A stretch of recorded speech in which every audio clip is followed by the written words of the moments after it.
guess we got, it looks like we're missing a few of our kids, but thank you, Nevada.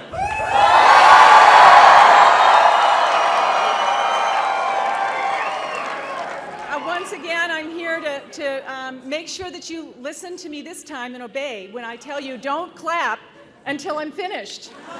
Nobody listened to me last time.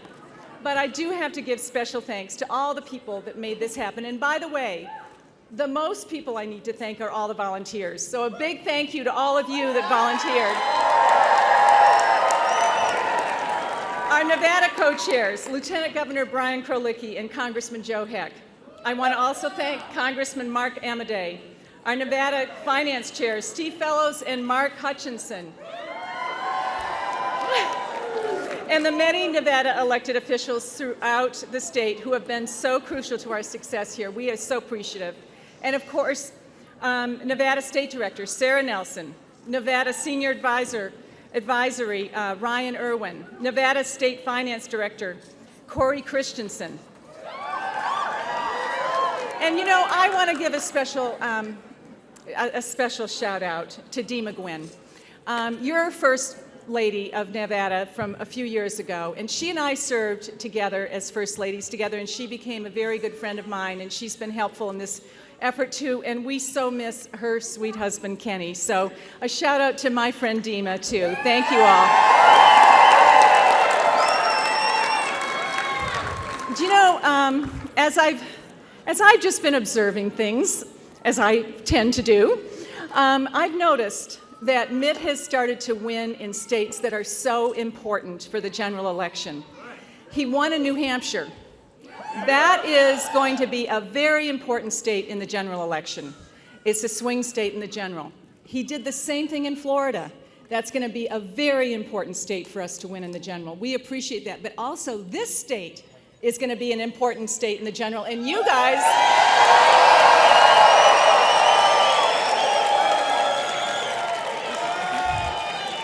Now that we have all of you excited and energized and volunteering, we're going to need you again next November, so we appreciate that. Maybe some of you are all waking up to figure out that our country is in trouble, we're heading in the wrong direction, and we're looking for a guy that can fix it and turn this economy around and create jobs. So we're excited to introduce the next President of the United States, Mitt Romney.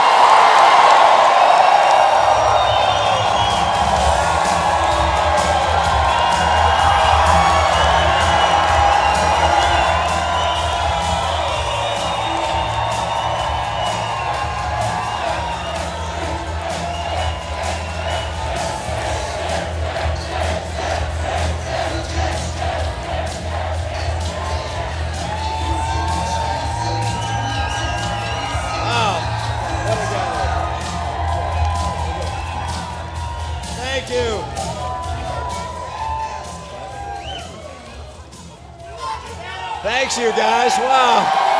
What a great showing. Thank you, Nevada.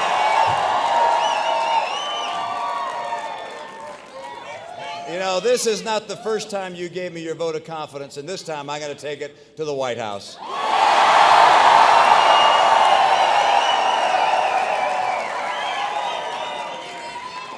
4 years ago, candidate Obama came to Nevada promising to help. But after he was elected, his help was telling people to skip coming here for conventions and meetings.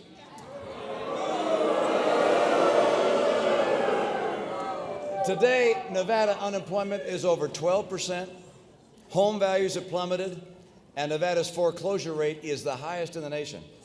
I've walked in Nevada neighborhoods blighted by abandoned homes where people wonder why Barack Obama failed them. Well, Mr. President, Nevada has had enough of your kind of help.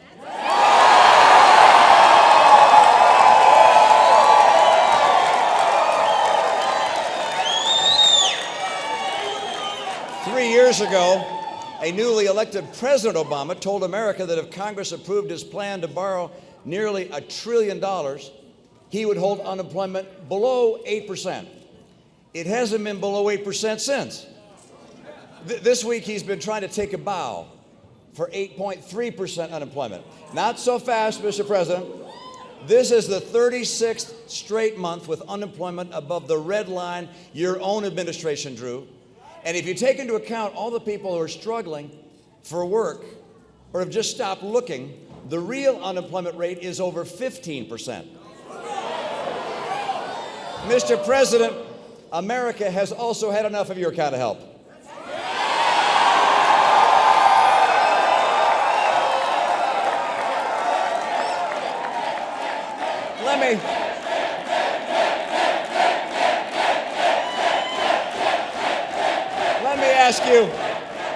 Let me ask you here a question. Did Obamacare encourage businesses to hire more people? No. Did Dodd-Frank get banks to renegotiate and make more loans? No. Did the NLRB, the National Labor Relations Board's attack on Boeing in South Carolina, encourage employers to expand here? No. Did efforts to block the domestic production of energy and the Keystone Pipeline speed job creation? No. And did those billions of dollars the president sent to his green energy buddies give anyone here a job? No. Mr. President, we welcome any good news on the jobs front. But it is thanks to the innovation of the American people in the private sector and not to you, Mr. President.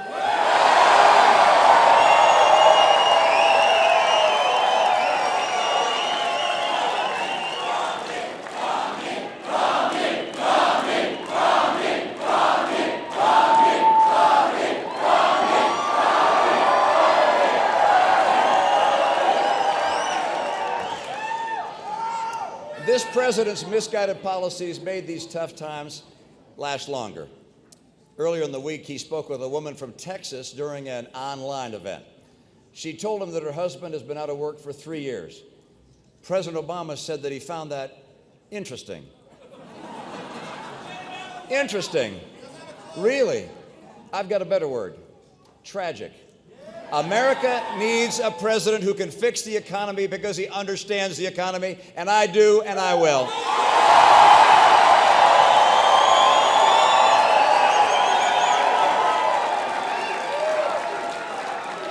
This president began his presidency by apologizing for America. He should now be apologizing to America. We're not going to settle. We're not going to settle for a president who tells us it could be worse. What defines us as Americans is our conviction that things must be better. That conviction guides this campaign. It's rallied millions of Americans to our cause, including tens of thousands of Nevadans who gave me their support here today, and I thank them.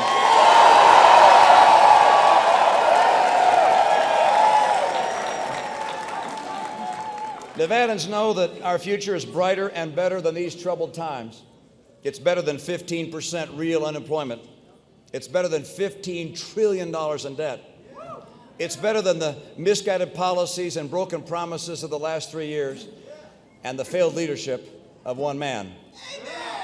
Our campaign is about more than just replacing the president, however.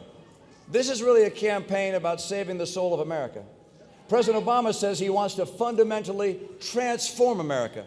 We want to restore to America the founding principles that made this country great.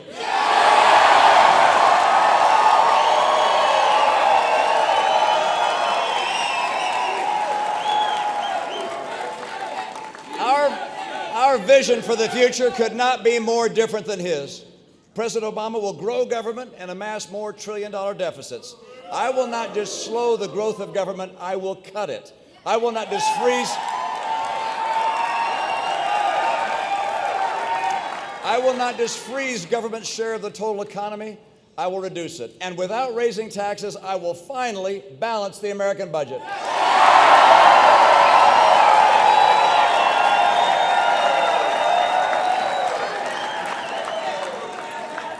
President Obama's brand of capitalism sends your money to his friends' companies. My vision for free enterprise is to return entrepreneurship to the genius of consumer markets and to the creativity of the American people.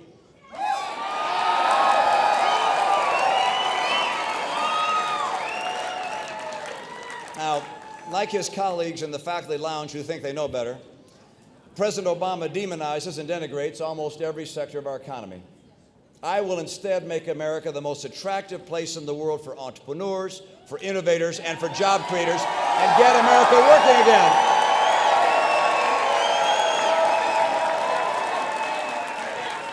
And by the way, unlike the other people running for president, I know just how to do that.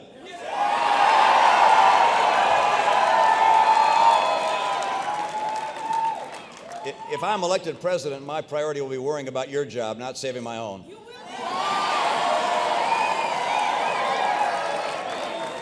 Now, as you know, one of the most important and personal matters of our lives are health care. Is our health care. President Obama would turn the decision-making over to government bureaucrats. He forced through Obamacare. I will repeal Obamacare.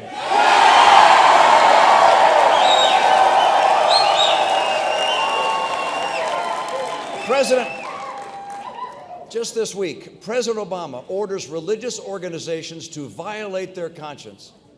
I will defend religious liberty and overturn any regulation that tramples on our first freedom, our right to worship as we choose.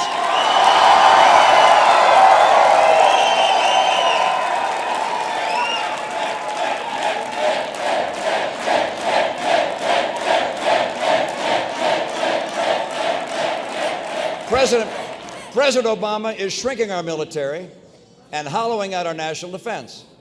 I will insist on a military so powerful that no one in the world would ever think of challenging it.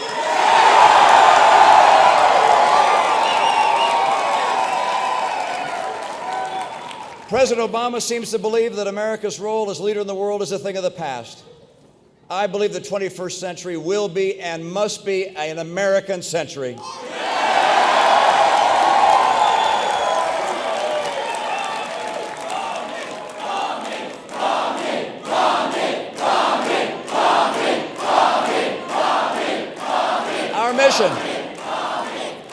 Our mission is to increase the freedom and opportunity of the American people, and our blueprint is the Constitution of the United States. We're going to build an America where hope is a new job with a paycheck, not a faded word on an old bumper sticker. And I will not attempt to bribe the voters with promises of new programs and new subsidies and ever-increasing checks from government. If this election is a bidding war for who can promise the most benefits, then I'm not your president. You have that president today. But if you want to make this election about restoring American greatness, then I hope you'll join with us.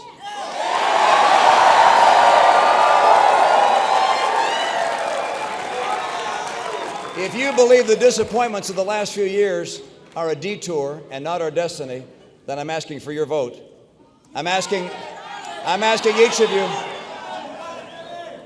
each of you to remember how special it is to be an American. I want you to remember why it was you or your ancestors who sacrificed to come to America and to overcome the challenges of life in a new country. Why they came here. It was not for a free ticket. It was for freedom.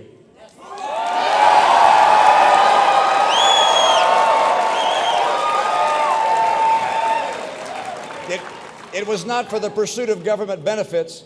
It was for the pursuit of happiness.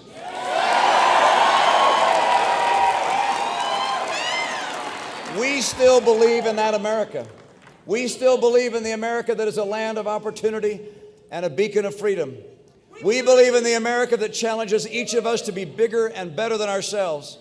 This election, we must fight for the America we love. We believe in America. Thank you so much, and God bless this great land. Thank you.